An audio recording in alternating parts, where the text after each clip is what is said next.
नमस्कार दोस्तों, मैं दीपक शर्मा अंग्रेश आपका स्वागत करता हूं द लीगल चैंबर में। अब दोस्तों, आज हम एक बिल्कुल लेटेस्ट जजमेंट यानी कि 16 जून 2026 की वो जजमेंट आप लोगों के लिए लेकर आए हैं जो आपको ना अभी तक कहीं देखने को मिलेगी और ना उसके बारे में कहीं सुना होगा।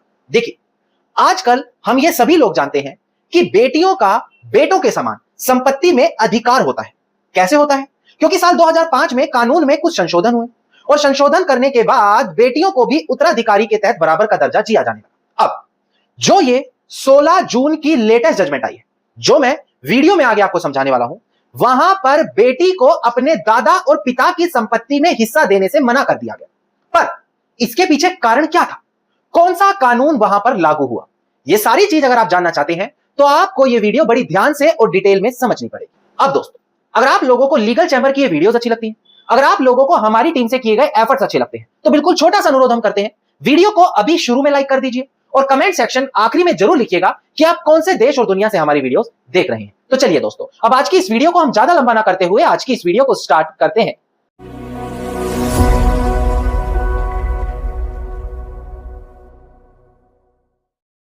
अब देखिए दोस्तों, जैसा कि मैंने वीडियो के शुरू में बताया कि आज हम जो बेटियों का संपत्ति में अधिकार है उसको लेकर जो लेटेस्ट जजमेंट आई है उस पर चर्चा करेंगे।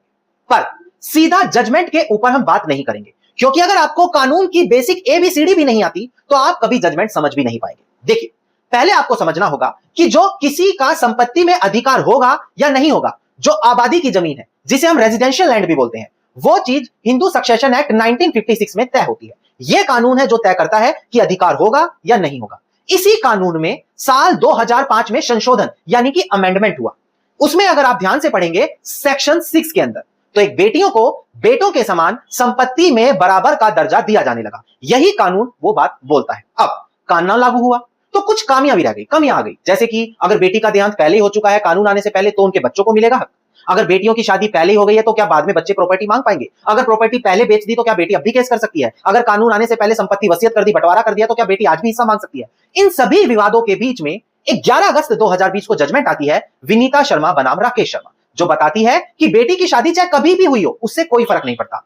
अगर जब साल 2005 का कानून आया उसके बाद अगर कोई जमीन जिसका आज तक बंटवारा नहीं हुआ उसमें अगर बंटवारा होगा तो बेटियों को हिस्सा दिया जाना अनिवार्य होगा। पर 2005 से पहले अगर बंटवारा हो गया, जमीन बेच दी, वसीयत के माध्यम से आगे ट्रांसफर हो गई, तो वो जमीन को दोबारा से वो महिलाएं ओपन नहीं करा सकती, ये कहते हुए कि 2005 का कानून बदल गया। अब ये बड़ी बेसिक जानकारी थी कानून की जो मैंने आपको बताई। अब ध्यान दीजिए, हिंदू सक्सेशन एक्ट 1956, आपको इसके दो सेक्शंस को बड़े ध्यान से समझना होगा। सेक्शन 6 जो बात करता है कुपासनरी राइट यानी कि पैतृक जमीनों के बारे में, और सेक्शन 8 जो लीनियर ऑफ सक्सेशन यानी कि अगर किसी की डेथ होगी पुरुष की तो किसका अधिकार होगा उसके बारे में बात करेगा। नाउ, जमीनें भी कई प्रकार की होती हैं। पैतृक जमीनें यानी कि वो जमीन जो किसी इंसान ने खुद नहीं खरीदी, उसकी पुश्तैनी जमीन है, परदादा, दादा परदादा और पुरानी, तो वो जमीन जिसका कभी बंटवारा नहीं हुआ, बस परिवार में आगे चलती चली जा रही है, वो होती है पैतृक जमीनें। कम से कम 4 पीढ़ियों पुरानी होनी चाहिए। किसकी? अगर आज आप क्लेम कर रहे हैं तो आप पहली पीढ़ी, आपके पिताजी दूसरी पीढ़ी, आपके दादाजी तीसरी पीढ़ी और आपके परदादा चौथी पीढ़ी, यानी कि कम से कम 4 पीढ़ियों पुरानी होनी चाहिए और उसका विभाजन नहीं होना चाहिए, बंटवारा नहीं होना चाहिए। अगर ये दोनों कंडीशन पूरी है तो वो पैतृक जमीन बन जाएगी। पर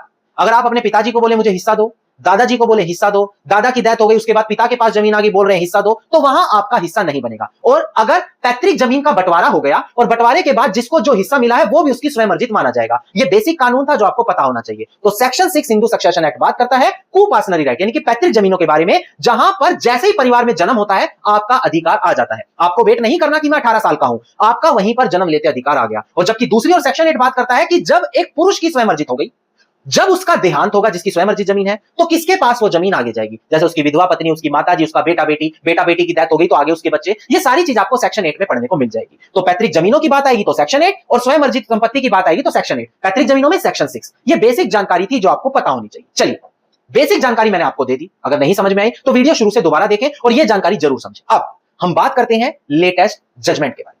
पहले आप डिस्प्ले पर देखकर केस के फैक्ट समझिए, केस का टाइटल समझिए, और इसके बाद बड़ी ध्यान से सुनिए, मैं ये भी आपको बताऊंगा कि जजमेंट की कॉपी आपको कहां से मिलेगी। क्योंकि अगर आपके साथ ऐसी सिचुएशन बन रही है, आपसे कोई हिस्सा मांग रहा है, आपका कोर्ट में केस चल रहा है, आपको लीगल नोटिस आया है, तो जजमेंट की कॉपी तो आपके पास होनी चाहिए ना सामने वाले को पढ़ाने के लिए। तो वो मैं आपको बता दूंगा कहां से मिलेगी। डिस्प्ले पर देखकर ध्यान दीजिए आप, पहले मैं केस टाइटल आपको क्लियर करूं। देखिएगा, केस टाइटल है श्रीमती उषा एन स्वामी, जो इस केस में अपीलियंट है, जो जमीन के अंदर अपना हिस्सा मांग रही है, versus Shri N Venkateshwara Swami and others. और ध्यान दीजिएगा इसका आरएफए नंबर है 1568 ऑफ 2018 और 16 जून 2026 का ये फैसला है। जैसा कि मैंने आपको बताया था, बिल्कुल लेटेस्ट जजमेंट लीगल चैंबर यहां पर आप लोगों के लिए लेकर आता है। अब डिस्प्ले पर देखकर ध्यान दें कि आखिरकार केस में हुआ क्या। देखिए यहां पर एक बेटी है, वो बंटवारे का केस डालती है 4 प्रॉपर्टी पर। उसका कहना है कि 3 प्रॉपर्टी तो ऐसी हैं जो मेरे दादा से मेरे पिताजी को मिली है, यानी कि मेरे पिताजी की खुद की नहीं है, वो मेरे दादा के मरने के बाद मेरे पिताजी के पास आई है। तो मेरे पिता की स्वयंमर्जित तो नहीं हुई, मेरे दादा से मिली है, तो उसमें मेरा हिस्सा बनेगा। और चौथी प्रॉपर्टी वो कह रही है कि ये जो हमारी प्रॉपर्टी से किराया या दूसरी कमाई होती थी ना, उनसे ये चौथी प्रॉपर्टी खरीदी गई है, तो ये चारों पैतृक हुई और मुझे इन चारों में हिस्सा चाहिए। जबकि पिता का कहना है, जो डिफेंडेंट है, प्रतिवादी है, कि नहीं,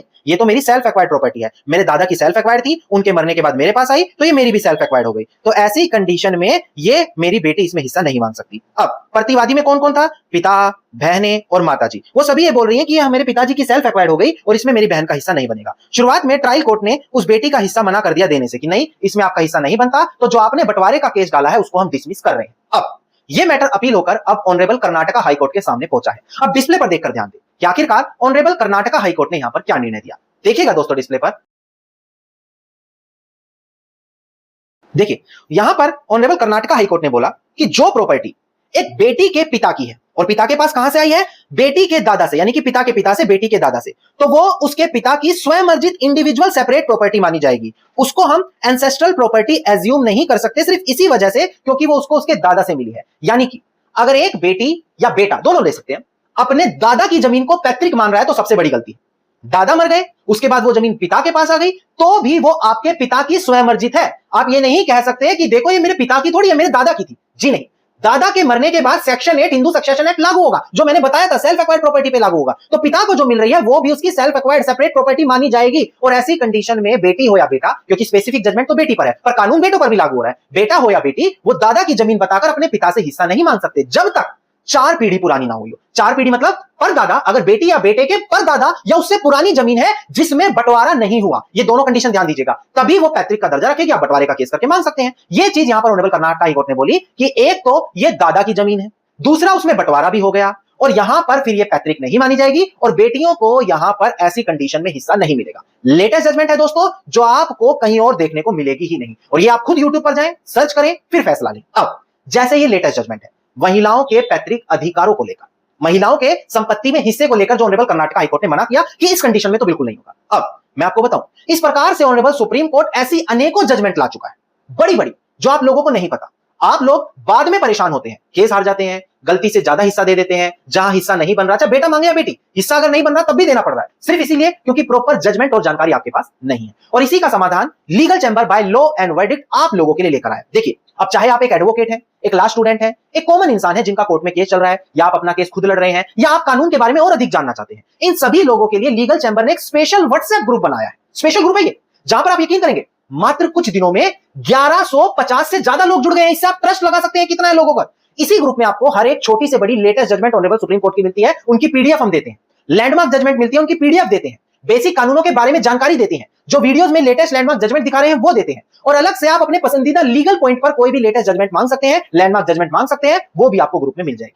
अब सबसे बड़ी चीज, अगर आपने वीडियो यहां तक देखी है, अगर आप लोगों ने अभी तक इस ग्रुप को नहीं ज्वाइन किया, तो आप ही लोगों के लिए मैं स्पेशल ऑफर लेकर आया हूं। वो ये है, जो लोग पहले ग्रुप से जुड़ते थे उनको 1000 रुपए, 1500 या 2000 रुपए देने होते थे, और बदले में 1 साल के लिए ग्रुप उनको फ्री हो जाता था। आप पुरानी वीडियोस देखें, यही चीज होती थी। पर हमारा ये जो स्पेशल ऑफर है, जो इस महीने में खत्म होने वाला है, सिर्फ कुछ दिन बचे हैं, वो ये है कि आपको सिर्फ 1000 रुपए ही देने हैं, और बदले में जीवन भर के लिए ग्रुप फ्री कर दिया गया है। मैं फिर बोल रहा हूं, इसी महीने का लिमिटेड ऑफर है, बाद में मदद नहीं करेंगे। तो आपको कैसे ज्वाइन करना है? डिस्प्ले पर ये नंबर है, वीडियो के डिस्क्रिप्शन में भी नंबर है, वहां पर कॉल करें, मैसेज करें और सीधा बोलें हमें लाइफ टाइम ऑफर के साथ ग्रुप ज्वाइन करना है। वो आपसे 1000 रुपए ज्वाइनिंग फीस लेंगे और जीवन भर के लिए ये ग्रुप आपके लिए फ्री हो जाएगा। चलिए, ये बात आ गई ग्रुप की, जहां से आपको ये लेटेस्ट जजमेंट मिलने वाली है, हम वहां पर आज शाम को शेयर करेंगे। चलिए, अब एक लैंडमार्क जजमेंट पर और ध्यान दें। देखिएगा दोस्तों डिस्प्ले पर, देखिए केस लो है ये CL Arunachala Mudaliar versus CA Muthanna Mudaliar and other 1953 का। ऑनरेबल सुप्रीम कोर्ट ने बोला कि जो मिताक्षरा फादर होता है, हमारे पूरे भारत में 2 प्रकार के कानून होते हैं हिंदुओं में, मिताक्षरा एंड दया भागा। मिताक्षरा ज्यादातर जगहों पर चलता है, 90% से भी ज्यादा।